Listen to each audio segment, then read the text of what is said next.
પોરબંદર પંથકના સીમર ગામે રહેતા એક માતા પુત્ર પર 4 શખ્સોએ તલવાર સહિતના હથિયારો વડે હુમલો કર્યો હતો। આ હુમલામાં ઇજાગ્રસ્ત બનેલ માતા પુત્રને સારવાર માટે પોરબંદરની ભાવસીજી સરકારી હોસ્પિટલમાં ખસેડવામાં આવ્યા હતા।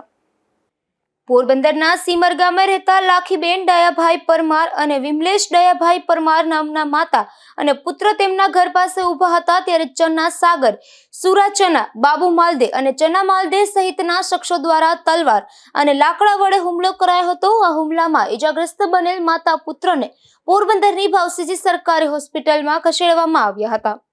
લાખીબેન પરમાર અને 4 જણા મારવામાં હતા। કવાડી લાકડીઓ કરવાય અને એ અમને ઘર બુદ્ધિ છે તમારે મંદિર બુદ્ધિ મારવા આવ્યા અમને 4 જણા। એટલે મારા દીકરાને મારતા કે મેં આડા ફેર્યામાં મને પાડી નાખી કરવાય મારી। સનો, સાગર, સુરો અને બાબુ માલદી, આખા નામ સનો, બાબુ, સુરા સના અને સાગર સના, મારવામાં કરવાય લાકડીને કવાડી હાજર થઈ ગયા બગર બધાય।